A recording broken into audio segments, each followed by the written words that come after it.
Hi, coming to you guys after a very long time because I'm very much busy in election in my own state and which is occurring on 17th of this month.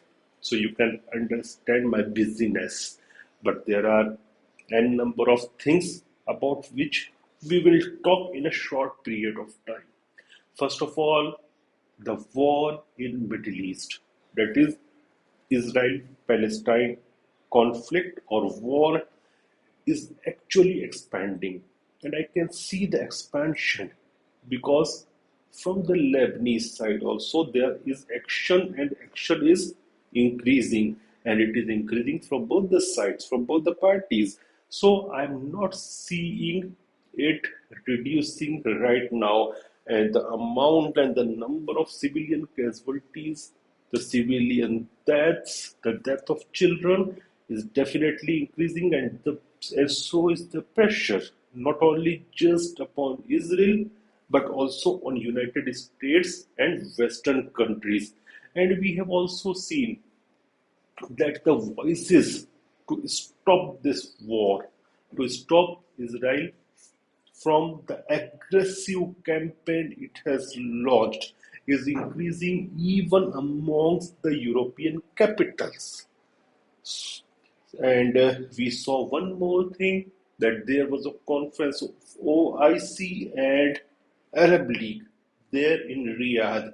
And the major things which I can see in that meeting was the presence of Bashar al-Assad from Syria, the presence of Irani president, and the meeting was started and was inaugurated by MBS, the Prime Minister of Saudi Arabia, and the Crown Prince and the de facto ruler.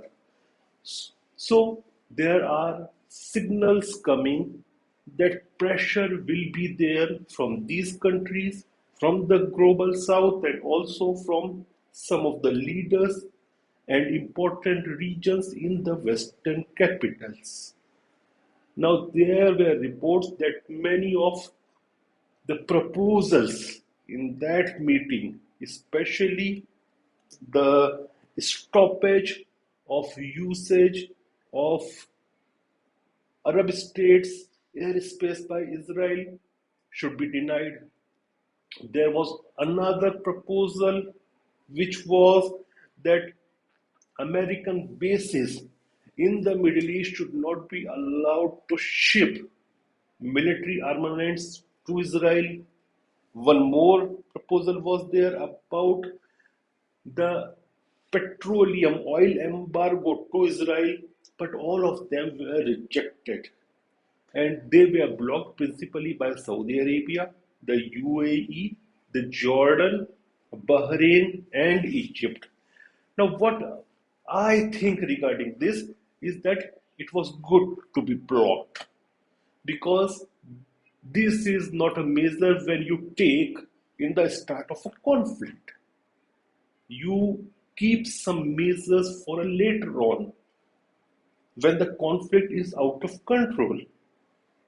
So I think the Saudis, the Emiratis, the Jordanians, the Egyptians, the Bahrainis, and there must have been some wide discussion on these proposals, and they were blocked probably as a tool to be used later on. But what I saw there that there was some kind of unanimity between all these states regarding a ceasefire. And that means now, if a proposal comes to the UN, it will not be from Arab League, but it will be from 57 countries. And it will be backed by Global South, most of the Global South, as well as BRICS. So things are moving in that direction. And I'm sure that many proposals will be sent also in the UN Security Council. If they will be rejected there, they will go to General Assembly. There is also a mounting pressure on International Criminal Court, and the ICC itself is responsible for it.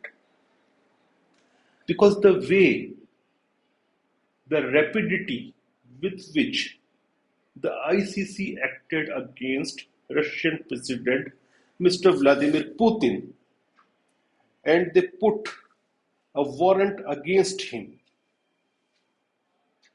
that rapidity, that action is not seen in case of Israel. So definitely there is a mounting pressure on the ICC itself, and there is a chance that the UN General Assembly may refer the case to ICC, even though it's not mandatory for the ICC to take up the recommendation of General Assembly. Yes, it is mandatory for them to take up the recommendation of Security Council.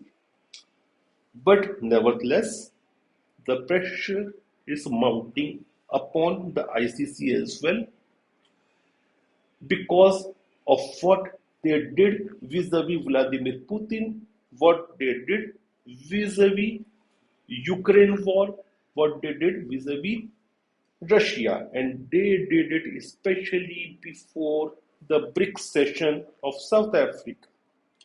So if you try to use the legal institutions for political purposes, that is going to hit you back, and that will boomerang. And I think right now it is boomeranging on West. As far as the Ukraine crisis is concerned, I think Ukraine has already, or Ukraine story is already finished. Last year, at the same time, the Time magazine was showing Mr. Zelensky as the person of the year. Right now, the same Time magazine, it is showing him. They are not using the term, but it is showing him as a defeated leader. And there are things which are going on in Western capitals as well. Already, Hungary, as well as some other leaders, are against supporting or sending economic help by the European Union to Ukraine. I also saw about news about the House leader there in United States, Mr. Johnson. He proposed some budgetary allocations to the US government before the shutdown, but those budgetary allocations were not having funds for Ukraine. And I can see that many of the Republicans are against giving any kind of support now to the Ukrainian cause. But at the same time, in that same proposal, I did not saw anything for Israel. That may be due to a group or a bulk of Democrats. Well, I have not gone into depth of all these because I am busy with my own work right now, but I am just reading the things and coming to you. Now, on 18th of November, the shutdown date is also approaching. And so Washington is in pressure from three sides. The domestic side, that is shutdown. I know that what they will do, they will raise the ceiling, the debt ceiling, because they have become somewhat habitual to it. Number two, the Middle East war.